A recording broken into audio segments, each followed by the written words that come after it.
आप सभी को मेरा प्रणाम। मैं अर्चना पांडे राम गुलाम राय ऑनलाइन क्लासेस में आपका स्वागत करती हूँ। आज का मेरा टॉपिक है नाटक विधा का विकास। नाटक विधा का विकास कैसे हुआ है, आइए इस पर अध्ययन करेंगे हम लोग आज। लोक रंगमंच और नाटक का विकास 15वीं से 16वीं सदी से माना जाता है। उस समय नाटकों का प्रचलन रामलीला, रासलीला और नौटंकी के रूप में था। एक बार फिर से देखते हैं। उस समय नाटकों का प्रचलन रामलीला, रासलीला और नौटंकी के रूप में था। उनका उद्देश्य केवल मनोरंजन करना था। नाटक का उद्देश्य केवल मनोरंजन करना था। उन नाटकों में पद्य की प्रमुखता थी। उन नाटकों में पद्य की प्रमुखता थी। हिंदी साहित्य में नाटक का विकास आधुनिक युग में हुआ था। हिंदी साहित्य में नाटक का विकास आधुनिक युग में हुआ था। विश्वनाथ सिंह का आनंद रघुनंदन नाटक हिंदी का प्रथम मौलिक नाटक माना जाता है। विश्वनाथ सिंह का आनंद रघुनंदन नाटक हिंदी का प्रथम मौलिक नाटक माना जाता है, जो 17वीं शताब्दी में लिखा गया था। जो कि 17वीं शताब्दी में लिखा गया था। अब आइए देखते हैं हिंदी नाटक का विकास। हिंदी नाटक का विकास कैसे हुआ है, आइए जानते हैं। ये कितने प्रकार के हैं, कितने पार्ट में है ये। तो हिंदी नाटक का विकास 4 भागों में विभक्त है। कौन कौन सा? पहला भारतेंदु युगीन नाटक, दूसरा द्विवेदी युगीन नाटक, तीसरा प्रसाद युगीन नाटक और चौथा प्रसादोत्तर युगीन नाटक। प्रत्येक के बारे में अध्ययन करेंगे। तो पहला है हमारा भारतेंदु युगीन नाटक। ये क्या है? इसके अंतर्गत हिंदी में नाट्य साहित्य का आरंभ भारतेंदु युग से माना जाता है। भारतेंदु युग के पूर्व से ही नाट्य रचना की जाती थी, परंतु वे नाटक की दृष्टि से सटीक नहीं थे। एक बार फिर से देखते हैं। हिंदी में नाट्य साहित्य का आरंभ भारतेंदु युग से माना जाता है। भारतेंदु युग के पूर्व से ही नाट्य रचना की जाती थी, परंतु वे नाटक की दृष्टि से सटीक नहीं थे। अगला, भारतेंदु ने सभी तरह के नाटक की रचना की। भारतेंदु ने सभी तरह के नाटक की रचना की। उन्होंने अंग्रेजी और बंगला नाटकों का हिंदी में अनुवाद किया। अब अगला है, भारतेंदु युग में भारत देश सामाजिक, राजनीतिक, धार्मिक और आर्थिक सभी क्षेत्रों में संघर्ष कर रहा था। भारतेंदु युग में भारत देश सामाजिक, राजनीतिक, धार्मिक और आर्थिक सभी क्षेत्रों में संघर्ष कर रहा था। भारतेंदु जी ने देशवासियों को अपने साहित्य के माध्यम से जागरूक किया।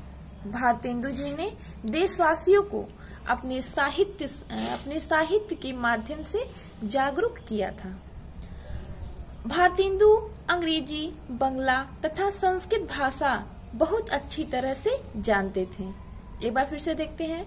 भारतेंदु अंग्रेजी, बंगला तथा संस्कृत भाषा बहुत अच्छी तरह से जानते थे। उन्होंने इन भाषाओं के नाटकों का हिंदी में अनुवाद किया था। उन्होंने इन भाषाओं के नाटकों का हिंदी में अनुवाद किया था।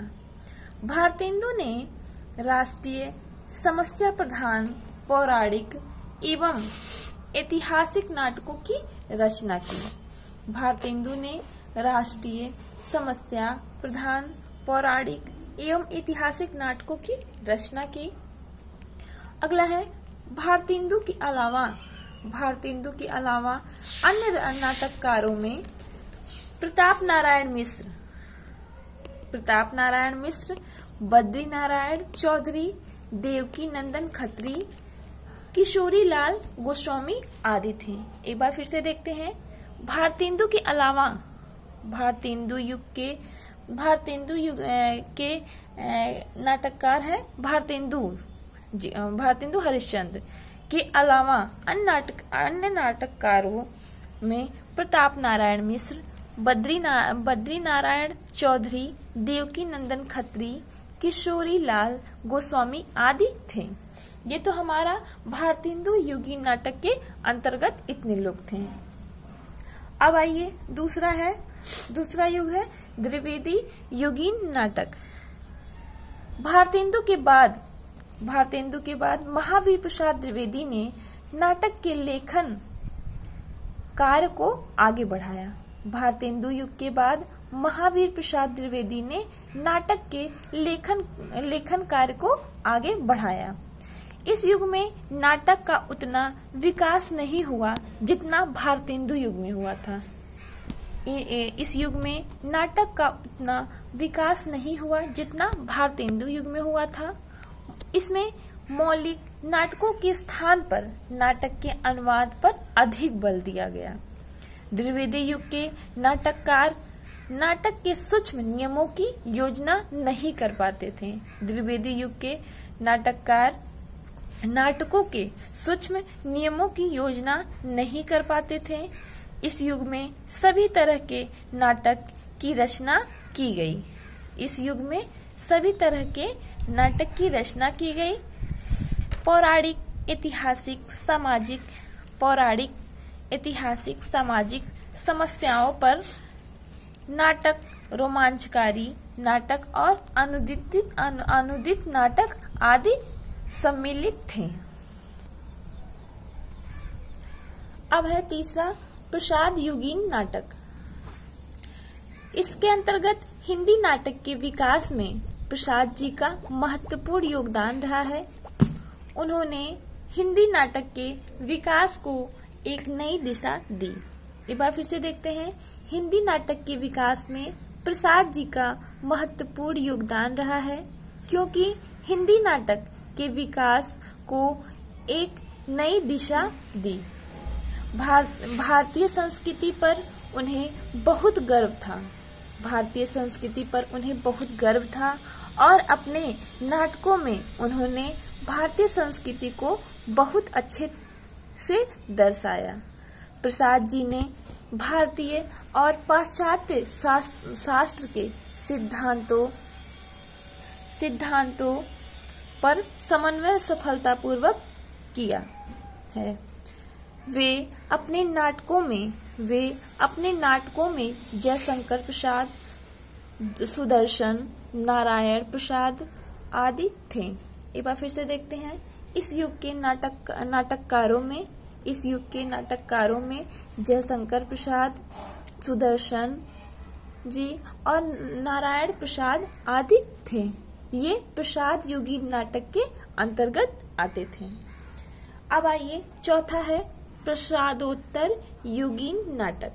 प्रसादोत्तर युगीन नाटक क्या है? इसमें के अंतर्गत प्रसादोत्तर युग में सामाजिक और राजनीतिक परिस्थितियों में बदलाव आया। इस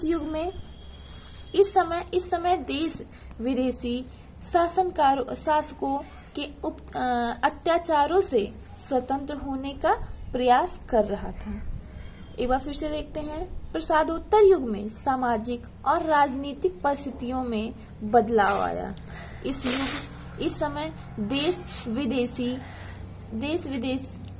विदेशी शासकों के अत्याचारों से स्वतंत्र होने का प्रयास कर रहा था। स्वतंत्रता प्राप्ति के अलावा मजदूर और किसानों का भी अलग समस्या थी। स्वतंत्रता प्राप्ति के अलावा मजदूर और किसानों की भी अलग समस्या थी। प्रसादोत्तर युगीन नाटकों में यथार्थवाद का प्रेषण अधिक था। प्रसादोत्तर युगीन नाटक में यथार्थवाद का प्रेषण अधिक था। यथार्थपरक समस्याओं जैसे मूल्यों का विघटन, स्वच्छंद, प्रेम, विवाह की समस्या आदि पर नाटक लिखे जाने लगे। स्वच्छंद, प्रेम और विवाह की समस्या आदि पर नाटक लिखे जाने लगे। हिंदी नाटकों के विकास में हिंदी नाटकों के विकास में नुक्कड़ नाटकों का महत्वपूर्ण योगदान था। हिंदी नाटकों के विकास में नुक्कड़ नाटकों का महत्वपूर्ण योगदान था।